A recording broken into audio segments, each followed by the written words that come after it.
అది ఓం ప్రజాపతేరత్వదేతానన్యో విశ్వా జాతాని పరితా బభూవ యత్కామాస్తే జుహుమస్తన్నో అస్తు వయం శ్యామ పతయోరైనాం.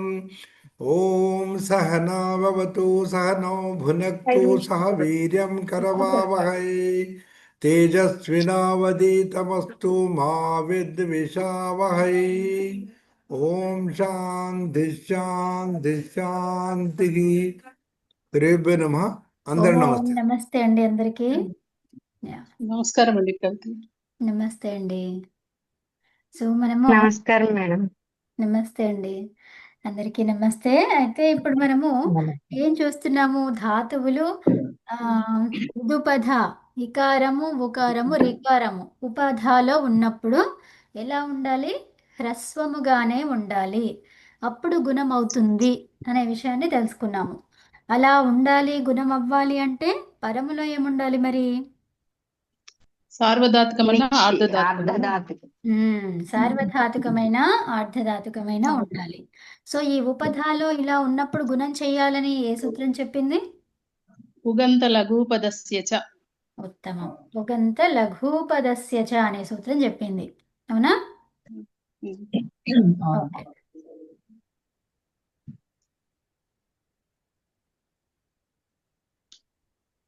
ఓకే, సరే. అయితే ఇప్పుడు మనము ఒక్కసారిగా అదేంటి మొత్తం ఆ క్రియదంతా కూడా చూద్దాము. ఏంటి? ఫస్ట్ చురాదిగణంలో ఆకారం ఉంది, ధాతువుకి అంతములో ఆకారం ఉంది. సో అక్కడ ఏమైపోయింది? ఆకారం ఉంటే ధాతు అకారం లోపం జరిగింది. లోపమైతే ఆకారానికి లోపం జరిగింది. ఎలా లోపం జరిగింది? ఏముంటే లోపం జరిగింది? అతో లోపం అంటే ఆర్ధధం. అర్ధధాతుకం ఉంటే లోపం జరుగుతుంది, అవునా? ఉత్తమం. అకారానికి లోపం ఎప్పుడు? ధాతువుకి అంతంలో. ఇక్కడ ఇవన్నీ కూడా అంతం. అంతంలో అకారం ఉంటే ఏమైంది? లోప. లోపం జరిగింది. తర్వాత ఆకారం ఉంటే ఏమైంది? ఆకారం ఉక్కాగమం వచ్చింది. ఏమైంది? ఉక్కాగమం కాగం. ఉక్కు యొక్కులు వచ్చాయి. ఉక్కు యుక్కు. యొక్కు ఎక్కడ వస్తుంది?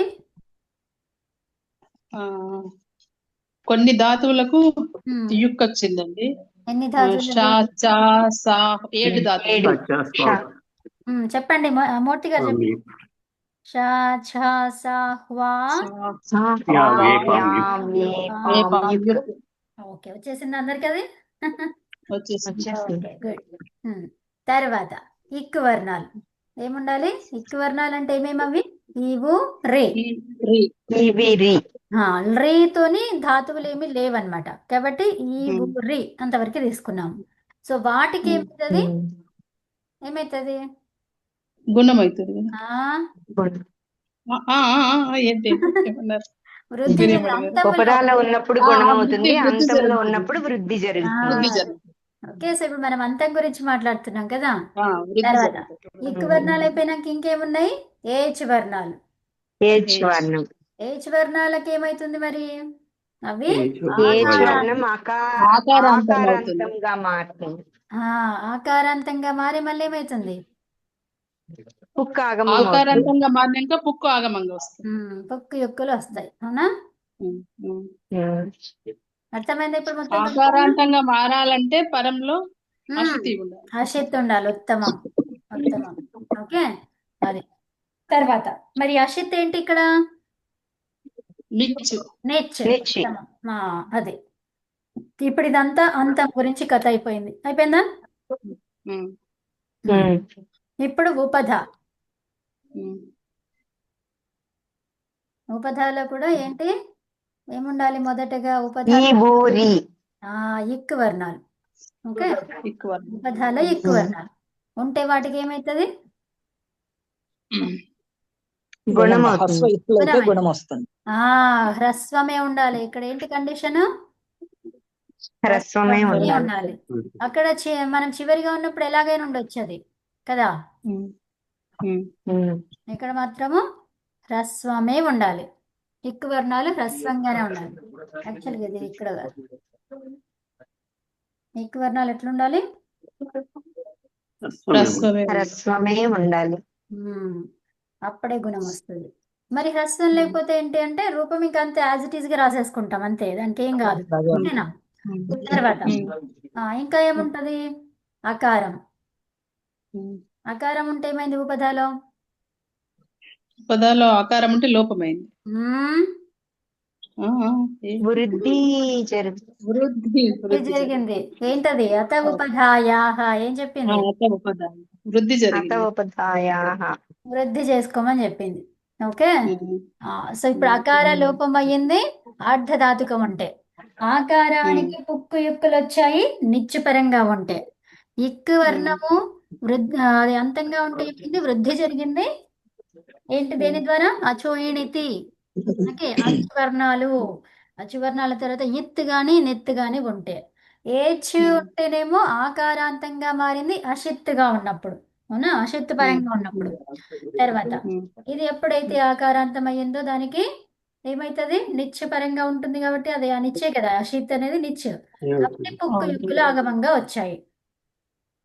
అర్థమైనా? సో అసిత్ పరంలో ఉన్న ఆకారం అయింది కదండి. అవును.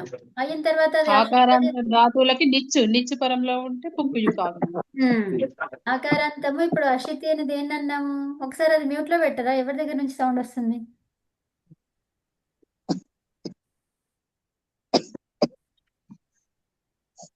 లక్ష్మి గారి మీద వస్తుందమ్మా. ఏదో అక్కడి నుంచో వస్తుంది, తెలియదు, చూడలేదు నేను. ఓకే, సరే ఇక్కడ ఎవరు చూసుకోండి మీరు. మాట్లాడే వాళ్ళు ఎవరు లేరు. అదే చూడండి ఎక్కడి నుంచి వస్తుందో మీరు చూసుకోండి ఒకసారి. ఓకే, సో ఇప్పుడు ఉపధాలో ఏంటిది? ఉపధాలో ఎక్కువ వర్ణం ఉంటే అది హ్రస్వంగానే ఉండాలి, అప్పుడు గుణం అవుతుంది. మరి దానికి పరంగా కండిషన్ ఏముండాలి?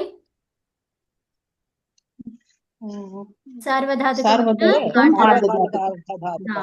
ఉండాలి. ఉంటే అప్పుడు ఏ సూత్రం ద్వారా గుణం అవుతుంది? ఉగంత. తర్వాత ఉపధాలో అకారం ఉంటే ఏమైంది? వృద్ధి జరిగింది. ఏ సూత్రం ద్వారా? అత ఉపధాయాః. అకారానికి అంటే ఏంటి? అకారం ఏమంటాము? అత, అత్. అత ఉపధాయాః. అది ఎక్కడుంది? అకారము ఉపధాలో ఉంది కాబట్టి అత ఉపధాయాః అనే సూత్రం ద్వారా వృద్ధి జరిగింది. పరంగా ఏముండాలి?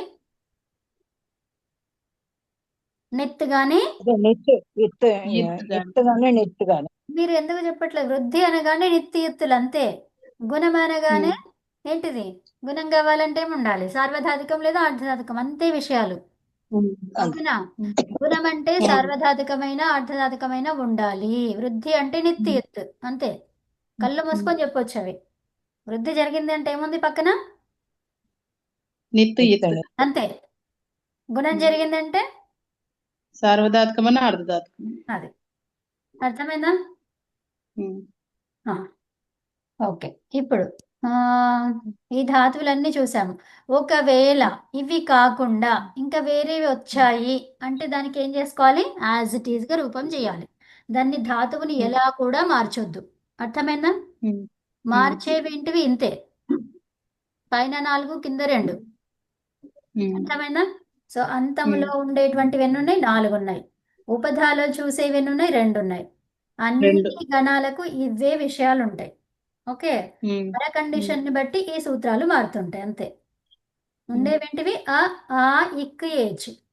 ఉపధాలో ఏంటిది? అవర్ణము, అకారం ఒకటి, ఇక్ అంతే. అకారం ఉంటేనేమో వృద్ధి. ఉపధాలో అకారం ఉంటే ఏమైతుంది? వృద్ధి జరుగుతుంది. నిత్య యుత్తు పరంగా ఉంటాయి. నిత్య యుత్తు కాకుండా కిత్తు యుత్తు ఉంటే ఏమైతుంది? ఏమి కాదు, వృద్ధుల నిషేధం. అర్థమైందా? తర్వాత చూడండి మన శోభనాద్రి గారు వచ్చారు. తర్వాత ఇక్కు వర్ణం ఉంటే గుణం అవుతుంది. సో ఇక్కు వర్ణం ఎట్లుండాలి? హ్రస్వమే ఉండాలి. సరే, ఈ ఉపధాలో ఇక్కు వర్ణం హ్రస్వంగా ఉన్నటువంటివి మనకి ఒక ధాతువు కనిపించింది, గుహ్ అనే ధాతువు కనిపించింది. ఇప్పుడు మనం ఏం చెప్పుకున్నాము? ఇక్కు వర్ణానికి హ్రస్వం ఉంటే గుణం చెయ్యాలి అన్నాం, అవునా? సో ఇప్పుడు గుహ్ అనేది ఏం కావాలి? గోహ్ కావాలి. కానీ అదేమైంది? గూహ అయింది. ఎందుకైంది? గూహయతి అయింది అది. ఎందుకైంది? అది హ్మ్. ఉగంత తెలుగు ఉపదేశం. హ్మ్. ఎక్సెప్షన్. ఏంది? ఎందుకైంది? అదొకటి ఏం క్వశ్చన్? ఊదుపధాయాః గోహః. ఏంటి? ఊదుపధాయాః గోహః. గోహ. గుహ్ అనే ధాతువుకి ఈ ఉకారానికి ఊకారం వస్తుంది. ఏమన్నాడు అందుకని? ఊత్ ఉపధాయాః గోహః. ఊత్ వస్తుంది. ఉత్తుకి ఏమొస్తుందంట? ఊత్. ఊత్ దీర్ఘం వస్తుంది. ఆ ఎప్పుడు వస్తుంది? గోహ ధాతువుకి. అర్థమైందా? గోహ ధాతువు అంటే గోహ అంటే గుహ్ అన్నమాట. గుహ్ ఆ, గుహ్ ధాతువు గూహ అయిపోయింది. సో ఇప్పుడు గోహ అని ఎందుకు ఇచ్చాడు? గుహకి గుణమైతే గోహ కదా, ఆ, అదనమాట. సో దాంతో ఇచ్చాడు అది. అంటే ఈ సూత్రం ద్వారా బాధించింది. ఈ సూత్రం బాధించింది కదా. ఏ సూత్రం బాధించింది? ఊదుపదాయాః గోహః. అది అది బాధించి బాధి గూహ దీర్ఘం యొక్క చేసి. రూపం ఇచ్చింది. అవునా? ఓకే. ఇది ఊద్ అని ఎందుకు వచ్చింది? ఉమ్, ఇది ఇక్కడ ఉన్నది ఉపకారం కదా. దానికి దీర్ఘం వచ్చినటువంటి అయింది కదా. అదే ఇచ్చారు అక్కడ. అర్థమైందా? అది ఊదైంది. ఉన్నటువంటిది ఏమైంది? ఊత్ అయింది. ఉపధాలో ఊత్ అయ్యింది. దేనికి? గుహ ధాతువుకి. మరి అక్కడ ఏమున్నది? ఆహా. ఉకారం ఉంది. సో ఉకారానికి ఊకారం అయిందంటే ఏంటది? దీర్ఘం. ఊ దీర్ఘమైంది. దీర్ఘమైంది. ఓకే. ఓకే. Next okay. తర్వాత ఇక్కడ ఆ, గోహ అంటే గుహ ధాతువుకి ఉమ్, ఆ తర్వాత ఉపధలో మృజ్. ఊత్ దీర్ఘం వచ్చింది. ఉమ్, ఆ, సో ఇప్పుడు మృజ్ ధాతువు. సో మృజ్ ధాతువు ఏంటది? అక్కడ ఏముంది? హ్రస్వమే ఉంది ఎక్కువ వర్ణానికి. హ్రస్వమే ఉంది, గుణం కావాలి యాక్చువల్ గా అయితే. ఉమ్, అయితే ఇక్కడ మృజేర్ వృద్ధి అనే సూత్రం ద్వారా వృద్ధి చేసింది అన్నట్టు. అది ఓకేనా? అంతే కదా. మృజేర్ వృద్ధి ద్వారా వృద్ధి చేసింది. అప్పుడు ఏమైంది? వృద్ధి అయిపోయి మార్జ్ అయింది. మార్జ్ అయింది. అర్థమైందా? సో మరి ఇక్కడ అర్థమైంది. బాధించిన సూత్రం ఏంటి? మృజేర్ వృద్ధి. ఉమ్, అర్థమవుతుందా? అర్థమైందండి. సో మృజ్ అనే ధాతువుకి ఏంటి? శౌచాలంకార యోహో. ఏంటి ఇక్కడ సూత్ర? ఈ ధాతువుకి అర్థం ఏంటి? శౌచాలంకార శౌచాలంకారయోః. శౌచాలంకార యోహో అంటే ఏంటి? మంచి శుద్ధి స్వచ్ఛంగా చేయడం. శుద్ధంగా పెట్టుకోవడం, శుభ్రంగా ఉంచుకోవడం, అలంకారం చేయడం. ఓకే. అలంకరించడం, పవిత్రంగా ఉంచడము, అలంకరించడం, అదన్నమాట. సో ఇప్పుడు మార్జ్ తర్వాత ఏముంది? నిచ్చుంది. మార్జీ, మార్జే, మార్జయ, మార్జయ మార్జయతి మార్జయతే. మార్జయతి. ఓకేనా? వచ్చేసిందా? సో గుహ వచ్చేసింది. ధాతువు ఏంటి? గుహకి గూహ్ అయింది. తర్వాత గుహ నుంచి గూహి, గూహే, గూహి గూహే గుహయ గుహయతి గుహయతే. గూకు దీర్ఘం. గూ గూహు. ఓకే. సో గుహ అంటే గూహే ఏంటి? గుహ సంవరణే. ఏంటది? గుహ సంవరణే. గుహు సంవరణే. గుహు సంవరణే. సంవరణే. యాక్చువల్గా ఇది చురాదిగణంలో లేదు, భ్వాదిగణంలో ఉంది కాబట్టి గూహతి. ఓకే. అర్థమైందా? దేంట్లో ఉన్నది? బాదిగను. భ్వాదిగణంలో ఉంది కాబట్టి ఏమొస్తుంది మనకి? గూహతి. గూహతి. సో మరి ఇక్కడ మనకి దీర్ఘం రావాలి అన్నాము. దీర్ఘం రావాలంటే ఏమైంది? గుహ్ ధాతువుకి ఏమన్నాము? ఉపధాలో ఇలా ఉండాలి అన్నాం, కానీ ఏమన్నాం దాంట్లో? దీనికి పర కండిషన్ గురించి చెప్పలేదు. అర్థమైందా? అంటే పర కండిషన్ ఏమీ చెప్పలేదంటే ఏదన్నా ఉండొచ్చు అని అర్థం కాదు. అజాది ప్రత్యయ పరంగా ఉండాలి. ఏముండాలి? అజాది ప్రత్యయం. ఈ గూహతికి ఇక్కడ మనకి ఉపధాలో ఊ రావాలి, దీర్ఘం రావాలంటే ఏముండాలి? అజాది ప్రత్యయం పరంగా అజాది అజాది ప్రత్యయము పరంగా ఉండాలి. పరంగా.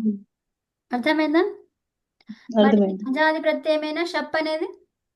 అవునండి. అవును. అవునమ్మా. సో కాబట్టి ఈ వికరణ ప్రత్యయాలన్నీ కూడా అజాది ప్రత్యయాలే. అర్థమైందా? కాదు, కాదు. రెండు కావు. ఏమేమవి? ష్ణమ్ ఒకటి, ఒకటి స్నా ఒకటి. ఒకటి ఆ, స్నా ఒకటి ఆ, ఊ ఒకటి.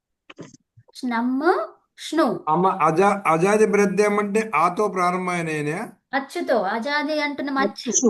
అచ్చు ఆదిగా ఉన్నటువంటి ప్రత్యయం. ఓకే ఓకే అకారం కాదు. అకారం ఏమంటాం? అకారాది అంటాం. ఓకే. సో అజాది అంటే అచ్చులన్నీ ఆ నుంచి ఎవ్వరికి ఏదన్నా. అలాంటి ప్రత్యయాలు ఏమేమి ఉన్నాయి? నిచ్. ఇంకా చెప్పండి, అజాది ప్రత్యయాలు ఏమేమి ఉన్నాయో? నిచ్, షప్పులు అంటే షిత్తులన్నీ. షిత్తులన్నీ కాదులే, కొన్ని కదా, స్నా కాకుండా ఇంకా అది తెలిసింది కదా మీకు. షప్ తర్వాత ఏమేమి వస్తాయి చెప్పండి? షప్పు, షా. ఇప్పుడు మనం 4 చెప్పుకున్నాం కదా, 1, 4, 6, 10 చెప్పండి. షన్, షన్నులో రాదు, రాదు. షా. షన్లో యకారం వస్తాం. తర్వాత షా, తర్వాత నిచ్. ఇచ్చిది రాసుకున్నాం. ఇంకా ఎక్కడ వస్తాయి? నిచ్ మీరు చెప్పేశారు. ఊ ఉంది కదా, ఏంది? ఊ దేనికి అజాది వస్తుంది? దేనికి వస్తుంది? ఊ ప్రత్యయం ఎక్కడ వస్తుంది? ఏ గణానికి వస్తుంది? ఉమ్, ఊహు ఊహు వస్తుంది. ఉమ్, ఉమ్. అది తనాది క్రీభ్య ఊహు. తనాది. ఉమ్. తనాది గణానికి ఉకారం వస్తుంది. తనాది గణానికి ఉకారం వచ్చింది అంటే తనోతి అయింది. అది తన్ అనే ధాతువు. తన్ అనే ధాతువుకి ఉకారం ఉంది. అక్కడ ఏమైంది? గుణమైంది. అందుకని తనో. గుణమై ఓ అవుతుంది. అర్థమైందా? ఉమ్. ఉకారానికి గుణమై ఓ అయింది. సో ఇప్పుడు ఈ అకారాది అజాది ప్రత్యయాలు ఏమేమి ఉన్నాయి? నిచ్, షప్పు, షా, ఊ, ఇంకా ఝీ. ఝీ ఉందా? ఝీ, ఝా. అవునా? ఆతాం, ఆథాం. అర్థమైందా? ఆతాం ఆతాం. సో ఇవన్నీ ప్రత్యయాలు అనమాట. ఆతాం, ఆథాం. ఇంకేమొస్తాయి? ఇవన్నీ ఎక్కడెక్కడ ఏమేమి ఉన్నాయో అవన్నీ తీసుకొచ్చి పెట్టుకోవాలి ఇక్కడ. అచ్చుతో మొదలయ్యే ప్రత్యయాలు. అర్థమైందా? సో అదనమాట. సో వీటన్నిటికీ పూర్వము ఏముండాలి? గుహ్ ధాతువు ఉండాలి. సో అప్పుడు ఏమవుతుంది? దానికి దీర్ఘమవుతుంది. గోహతి ఇంకో దీర్ఘం. దీర్ఘమవుతుంది. అర్థమైందా? సో ఇప్పుడు గుహ్ ధాతువుకి వెంటనే జీ ఉందనుకోండి, అప్పుడు అవుతుంది. గుహ్ ధాతువుకి వెంటనే ఝ ఉండే అవకాశం ఉందా? లేదు. ఇక్కడ ఏమొస్తుంది? షప్పులు వస్తాయి. అవునా? సో కాబట్టి ఆ షప్పులు, మరి ఆ షప్ ఉందా, లేకపోతే షన్ ఉందా, ఏముందా చూసుకోవాలి. అంటే ఏంటి? మనకి ఇవే అనమాట. సో అంటే ఇక్కడ ఇది అవసరం లేదు మనకు. అవునా? అర్థమైందా? అవి అవసరమా? డైరెక్ట్ అది కాదు. ధాతువుకి డైరెక్ట్ అక్కడ లేదు అది. అవునా? లేదా? డైరెక్ట్ లేదు అది. ఇవన్నీ మీకు రావాలి, తెలియాలి. ఇక్కడ కూడా వస్తుంది కదా అనే విషయం తెలియాలి. అందుకని రాశాను అక్కడ. అర్థమైందా? తర్వాత ఏంటి? దానికి పూర్వంలో ఏముంటుంది? ధాతువు ఉండదు. డైరెక్ట్ ధాతువు ఉండదు అక్కడ. ఏముంటది? వికరణ ప్రత్యయం ఉంటది అక్కడ. అర్థమైందా? అది. తర్వాత ఈ కృదంతాలలో చూసుకుంటే ఏమేమి వస్తున్నాయి మరి? ఒక సందేహం అమ్మా అండి. ఇక్కడ 3 చెప్పారు కదా, గుహ ఒకటి, మృజ్ ఒకటి, ఇంకొకటి చెప్పారు. క్రీత్. ఏంటది? క్రీత్ ధాతు. ఇదేంటిది మరి? ఇక్కడ దీర్ఘం ఉన్నది. దీర్ఘం ఉంటే ఏమి కావద్దు. అవునా? అక్కడ ఏమీ కావద్దు. కానీ ఏమైంది? రీత ఇద్ధాతోహో ద్వారా ఏమొచ్చింది? ఈ రీకి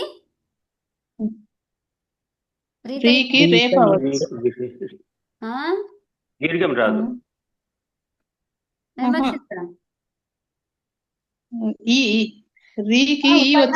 ఉపధాయాశ్చ ద్వారా ఏమొచ్చింది?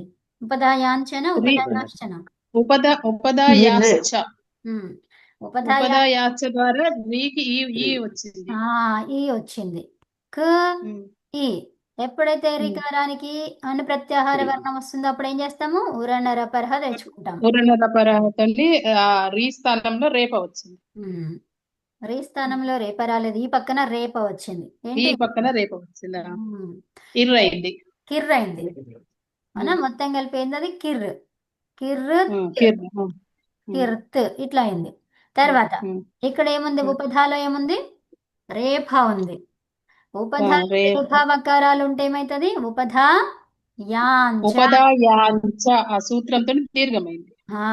ఉపధాయాంచ పూర్వంలో ఉన్న ఇక్కు వర్ణానికి దీర్ఘం వస్తుంది. అది కీర్త్ అయింది. అప్పుడు అదేంటి? కీర్త్, కీర్తి, కీర్తే, కీర్తయ, కీర్తయతి. అంతే. అర్థమైందా? అర్థమైంది. ఓకే.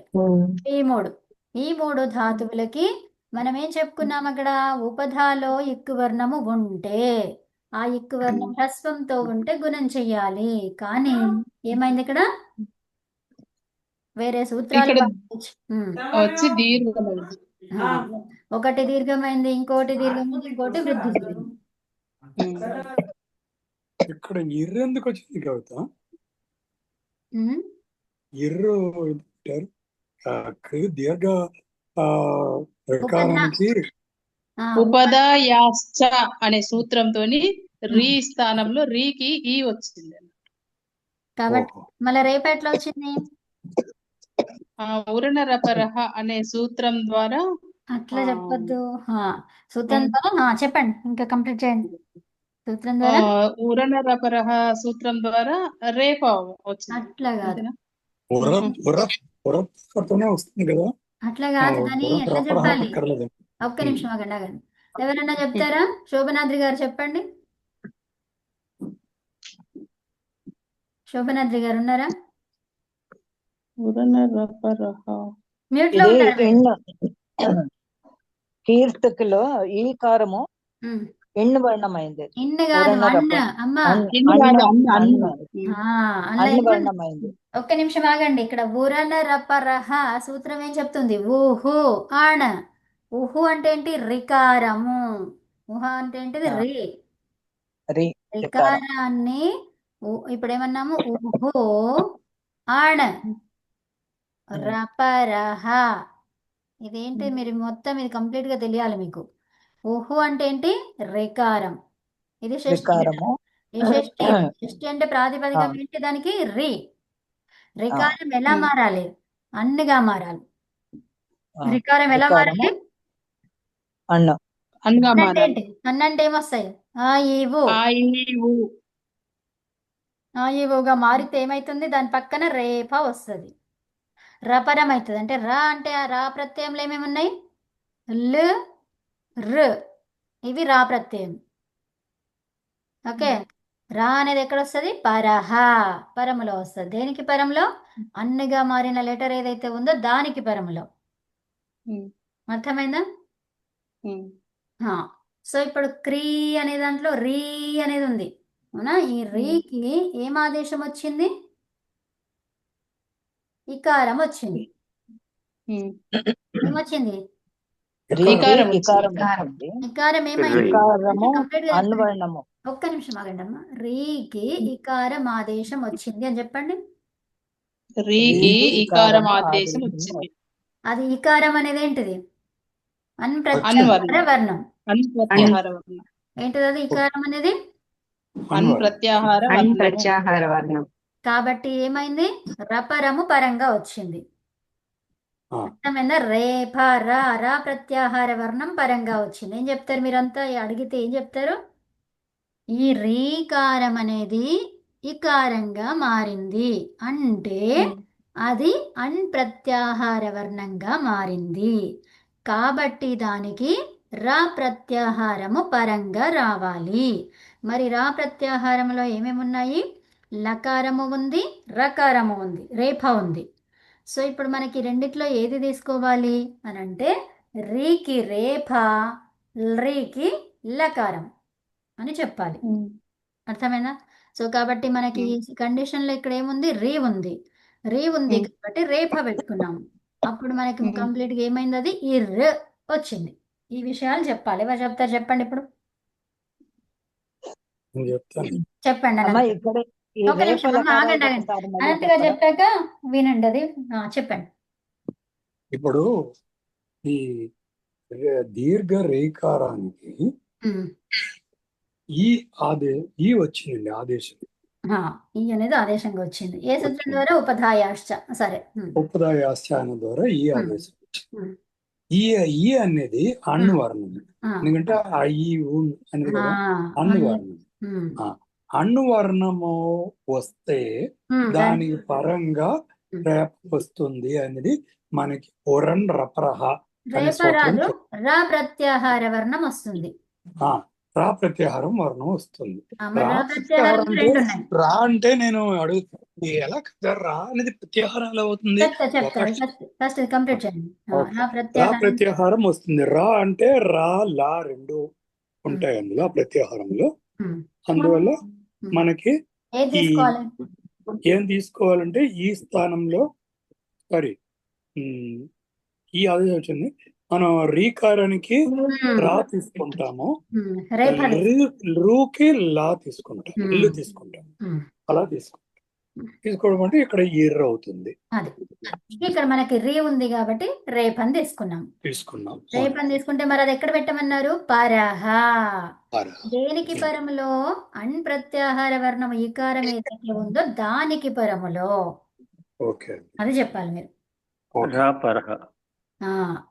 అంటే అక్కడ రా పరహ అంటే దేనికి పరం? వర్ణానికి పరం. అమ్మా ఇక్కడ ప్రత్యాహార వర్ణానికి పరం. అన్ప్రత్యాహారం అంటే ఇక్కడ ఏంటి నాకు చెప్పు, అర్థం కాల. అంతే. ఈవన్ అన్ ప్రత్యాహారం అంతేనా?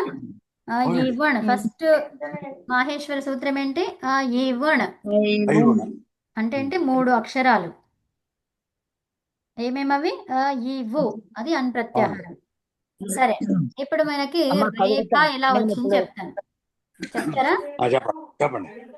కాదు రా లక్ష్మి ప్రత్యాహారం అన్నారు, రా ప్రత్యాహారం ఎలాగని చెప్పండి. అది లక్ష్మి గారు ఏమో అంటున్నారు, ఏంటమ్మా చెప్పండి. నేను అదే ఇప్పటిదాకా ఉంది, నేను ఒకసారి చెప్తాను. చెప్పండి.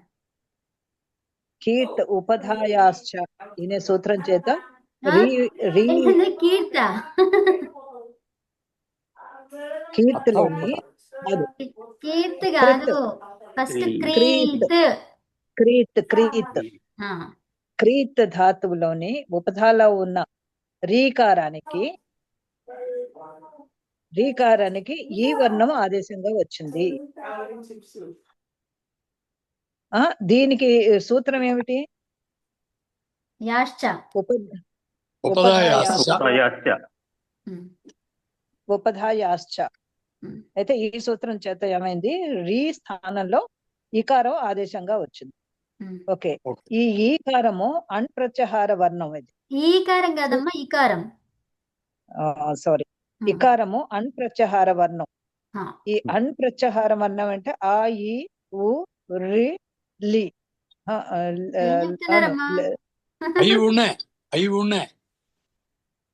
మన ఐవన్ కాదు, ఐవన్ అయిపోయింది. మీరు చెప్పేదాంట్లో ఇది వచ్చింది, ఐవు ఇంతే వచ్చింది. అది కాదు మనం చెప్పేది. ఇదా ఇప్పుడు ఈ అనేది ఐవున్లో ఉన్న ప్రత్యాహారంలో ఉన్నదే. ఒక్క నిమిషం. ఐవున్ అంటే మీది లెటర్ చదవడంలో ఎలా వస్తుంది? ఐ లెటర్ వస్తుంది. కాదు అన్న అలా చెప్పాలి. ఐవన్ అంటే తప్పు అయిపోతుంది. ఓకే అండి. అది ఈ వర్ణహారం ఈ ప్రత్యాహారంలోని వర్ణం ఇకారం. అయితే దీనికి ఈ అన్ప్రత్యాహారంలో ఉన్న వర్ణానికి రా ప్రత్యాహారము వర్ణం పరంగా వస్తుంది. అన్ వర్ణము ఉంటే దానికి రా ప్రత్యాహారంలోని వర్ణం పరంగా వస్తుంది. రా ప్రత్యాహారంలో ఏముంటాయంటే లకారములు ఉంటాయి. అయితే ఇందులో తీసుకోవాలని ఎట్లా తెలుస్తుంది మనకి? అదే నేను అడుగుతున్నాను. ఏముంది ఇక్కడ మనకి? ఈకారం దేనికి వచ్చింది? రీకి వచ్చింది. రీ ఉంటే రేప, రీ ఉంటే రేప. అదే కనుక రీ ఉంటే గనక రేఫ లకారం వచ్చింది. అది సరే, కాబట్టి రేఫ తీసుకుంటున్నా. రేఫా కాదు, రేపా. సో అది ఇర్రైంది, అవునా? ఇప్పుడు మన అనంత్ గారి ప్రశ్న వినండి. ఇక్కడ మనకి రా ప్రత్యాహారం ఎట్లా వచ్చింది? అవునా? మనకి ఈ మాహేశ్వర సూత్రాలలో ఏముంది? యా రా లా, అవునా? ఏమన్నా మరి? హయవరట్ లాణ. ఏంటిది? హయవరట్. హయవరట్. అవునండి. హయవరట్ లాన్. అవునండి. ఓకే. So okay. అయితే ఇక్కడ మాత్రము ఏంటి, ఇక్కడ ఈ లాలో ఉన్నటువంటి అకారము, ఓకే, లాలో ఉన్నటువంటి అకారము కూడా అది ఒక ప్రత్యాహారం. అర్థమైందా? ఓహో. లాలో ఉన్నటువంటి అకారము కూడా, సో అదొక ప్రత్యాహారం. అంటే ఇక్కడ అన్నమాట. అన్ని కూడా మనం ఎలా తీసుకుంటాము, హల్తో తీసుకుంటాం కదా. అవునండి. అంటే నుంచి ఆ వరకి అన్నమాట. ఆ ఇదొక ప్రత్యాహారం ఓకే. కాబట్టి అదేమైంది, రా అనే ప్రత్యాహారం అయింది. ఓకే. ఇప్పుడు రూలోంచి ఆ ఎక్కడ తెచ్చారు అంటే ఇప్పుడు రా హయవరట్. అనుకుంటే ఇప్పుడు ఆ మధ్యలో తీసుకోవద్దు మనం కదా. ఎప్పుడు ఉమ్, మధ్యలో తీసుకోవచ్చు కానీ చివరిది మాత్రం చివరిదే తీసుకోవాలి. ఈ మధ్యలో నుంచి ఆ, తీసుకోవద్దు. కానీ అవును. ఇక్కడ ఆ, ఏం చేశారు, అది ఉచ్చారణార్థము పెట్టారనమాట. అచ్చా. అది ప్రత్యాహారము, అది చేశారు, ప్రత్యాహారం చేశారు. అది రా ప్రత్యాహారం కోసం అక్కడ ఉచ్చారణార్థం అక్కడ పెట్టారనమాట. ఓకే అండి. అర్థమైందా? ఉమ్, సో కాబట్టి ఆ ఈ రెండు కలిపితే రా అయింది. ఈ రాలో మరేమున్నాయి అంటే ఏది ఉచ్చారణార్థం అమ్మా? తర్వాత ఏంటండి, ఏది ఉచ్చారణార్థం ఇక్కడ దీంట్లో? లాలో ఉన్నటువంటి అకారం. ఓకే. దాంట్లో ఆకారం మొత్తం తీసుకున్నారు. ఓకే ఓకే అది ఓకే అంతవరకు తీసుకున్నారనమాట. ఓకే. అర్థమైందా? అది రా ప్రత్యాహారం అని చెప్పారు. ఈ రా ప్రత్యాహారంలో ఏమేమి ఉన్నాయి మరి అంటే రకారం ఉంది, లకారం ఉంది. అవునా? ఓకే. ఆ ప్రత్యాహార వర్ణం చివరిది తీసుకోం కదా. ఇప్పుడు ల అవునండి. అంటే అణ తీసుకోం కదా. అవునండి. అది అర్థమైందా? అర్థమైందండి. అది థ్యాంక్ యూ. అమ్మ మళ్ళా ఒకసారి చెప్పరా అమ్మ. అనంత్ గారు మీరు ఇప్పుడు చెప్పండి, మీకు అర్థమైంది కదా, చెప్పండి. హయవరట్ ఆగండి అనంత్ గారు చెప్తారు. వరట్లో ఇప్పుడు మన కవిత గారు చెప్పింది ఏంటంటే ఉమ్. మనం అంతా ఇక్కడ అలంతాలు తీసుకున్నాం కదా.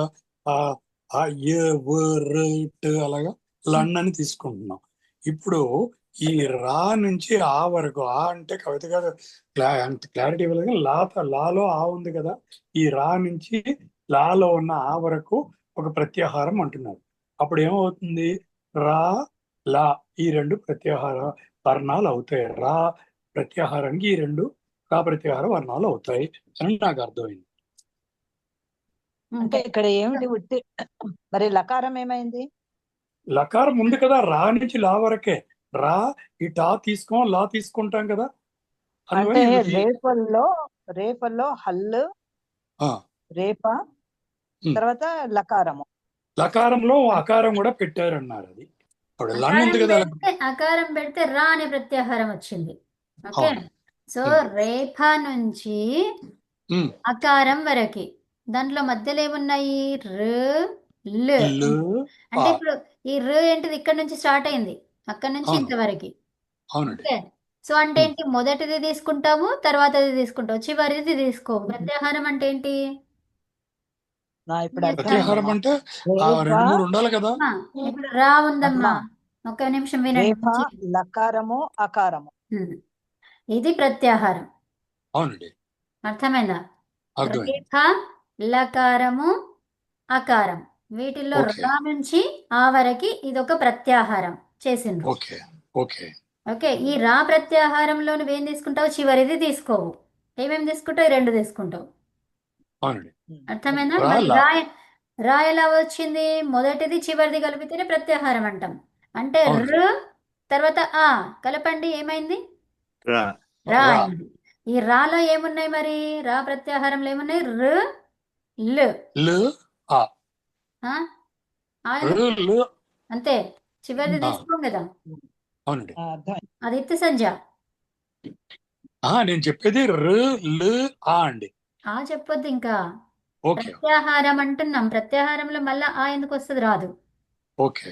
ఇప్పుడు రా ఓకే. అనే ప్రత్యాహారంలో వర్ణాలు ఏమున్నాయి అంటే ఏం చెప్తారు, లు ఉంది. అంతే. లు ఆ ఉంది. ఎందుకు వస్తుంది, రాదు. రాదు. ఓకే. అర్థమైందా? అర్థమైంది. అది. ఇప్పుడు రన్ అంటే వేరే కదా. రన్ అనే ప్రత్యాహారం వేరే. రన్ రా అనేది ప్రతి తీసుకోలేదు, రన్ అనేది ఆ, మనకి చేయలేదు, ఇందులో ఓకే. అష్టాధ్యాయిలో వాడలేదు. వాడలేదు. ఓహో. అండ్ వాడారు, ఎన్ వాడారు, ఇంకేం వాడారు, అన్ను, ఇన్ వాడారు. ఉమ్, ఉమ్. సో అలా అన్నమాట. ఓకే. ఓకే, అర్థమైంది. ఉమ్. ఓహో, అంటే ఏ అయితే ఇప్పుడు ప్రత్యాహారం అనాలమ్మా దాన్ని? రల్ ప్రత్యాహారం అనాలనా? రల్ రా కాదండి, రా. రా అనే ప్రత్యాహారం. రా ప్రత్యాహారంలో ఏమేం వర్ణాలు ఉన్నాయి? ర్, ల్ ల్. సో ఒక నిమిషం ఆగండి, మీకేం అర్థమైతలేదు. ఇప్పుడు నేను ఇంకోటి చూపిస్తా. ఇది వేరే అంటే మనం ప్రత్యాహారాలు 2 అక్షరాలతో అలవాటు పడినాం, ఒక దాంతో ఇబ్బంది పడుతున్నాం. అదే అదే. అమ్మా నేను ఒకటి చెప్పనా? ఆగండి ఆగండి. చెప్పండి అమ్మా. ఇప్పుడు హయవరట్ అని ఉంది కదండి, దానికి ఒకటి ప్రత్యాహారం ఏం చెప్తున్నాం? హట్ అవుతుంది అది. అట్లా అంటే ఇష్టం ఉన్నాయి పెట్టద్దు, మనకు ఉన్నాయి చెప్పండి. కాదు, నేను జస్ట్ ఇందులో అర్థం అవటానికి, ఆ, ఇప్పుడు హట్ అని అంటే ఏమిటి? అదే హ య ఒక్క నిమిషం, వ ఒక్క య నిమిషం. వ ర. అమ్మా ఒక్క నిమిషం ఆగండి. ఇప్పుడు ఆ, హ య వ ర ట్. ఈ హయవరట్ నుంచి ఇంకా పైన కూడా ఉన్నాయి, అవునా? పైన ఆ నుంచి స్టార్ట్ అయింది. ఓకే. సో ఇప్పుడు నాకు ఒక ప్రత్యాహారం కావాలి. ఈ టకారంతో ఉన్నటువంటి ప్రత్యాహారం కావాలి. ఓకే. సో అలాంటివి ఎన్ని చేశారు? ఉమ్. ఎన్ని చేశారు? 4 చేశారా? ఒకటేనా? ఎన్ని చేశారు? ఉపమాంగంలో హట్ వచ్చింది. ఉమ్. ఒకటే అట్టొకటే చేసాం. ఒక్కటే చేసిండు, అట్టొకటే. సో ఇప్పుడు అట్ట అనగానే ఇప్పుడు మనం ఏం చేస్తున్నాము? ఆదిలో ఉన్నటువంటి అక్షరం అదొకటి, ఈ చివరిది ఒకటి తీసుకుంటున్నాము. దాని పేరు ప్రత్యాహారం అని పెట్టుకున్నాం. అవునా? ఏమని పెట్టుకున్నాం దీనికి పేరు? ప్రత్యాహారం అని. ప్రత్యాహారం. ఏమేం తీసుకొని పెట్టుకున్నాము? నీకు ఏదైతే ఫస్ట్ది కావాలో అది, తర్వాత చివరిది. ఈ చివరిది ఎందుకు? ఇది హలంత్యం, ఇది ఇత్తు సంజ్ఞ కాబట్టి. ఓకే. సో ఇప్పుడు మనకి హయవరట్, తర్వాత లాణ. ఓకే, ఇంతవరకు ఉంది. ఓకే. ఇక్కడ మధ్యలో, ఇప్పుడు మనం ఈ మధ్యలో నుంచి కూడా తీసుకోవచ్చు, అవునా? ఎలా తీసుకోవచ్చు? ఇప్పుడు ఆ ఈ వణ ఉంది ఇక్కడ. ఆ ఈ ఊ ణ. ఆ ఈ వణ. తర్వాత ఓకే. రెక్ ఏ ఓంగ్ అయ్యవచ్చు హయవరట్ లాణ అంతవరకు వచ్చు. ఓకే. లాన్ ఓకే. వరకు మళ్ళీ ఏంటి? లాన్ వరకు. ఓకే అండి. ఓకే. సో ఇప్పుడు లా ణ. అయితే ఇప్పుడు నాకు ఇన్ ప్రత్యాహారం కావాలి. ఇన్ ప్రత్యాహారం అంటే ఏంటిది? ఇక్కడ మధ్యలో నుంచి తీసుకున్నాం, గుర్తుందా? అవును, మధ్యలో నుంచి అవునండి. తీసుకుంటున్నాం, ఈ చివరి తీసుకుంటున్నాం. ఈ ఇక్కడ ఊ ఇన్ అన్నప్పుడు ఏది తీసుకోవాలి? 6వ సూత్రం వరకు తీసుకోవాలి. మొదటి సూత్రం కాదు, 6వ సూత్రం. ఇది 6వ సూత్రం, లన్ అనేది. ఇది మొదటి సూత్రం. ఓకే. అంటే ఇన్ ప్రత్యాహారం కావాలి అంటే 6వ సూత్రం వరకు తీసుకోవాలి. ఓకే. సో అంటే ఏంటి? ఏమర్థమైంది? చివరిది మాత్రము నువ్వు ఖచ్చితంగా తీసుకోవాలి, కానీ ఎక్కడన్నా అక్షరాన్ని మధ్యలోది తీసుకోవచ్చు. స్టార్టింగ్ లెటర్ ఏంటి? నీ ఇష్టం ఉన్నది ఎక్కడి నుంచి తీసుకోవచ్చు. నీ ఇష్టం ఉన్నదే తీసుకుంటావా అంటే అష్టాధ్యాయులో వాడినవి మాత్రం ఇష్టం ఉన్నాయి కావు, వాళ్ళు ఇష్టం ఉన్నాయి పెట్టిండ్రు. అర్థమైందా? మధ్యలో నుంచి తీసుకోవచ్చు ఆది వర్ణాన్ని, చివరిది చివరిగానే ఉండాలి. ఓకే. అయితే ఇప్పుడు ఇప్పుడు మనకి హయవరట్,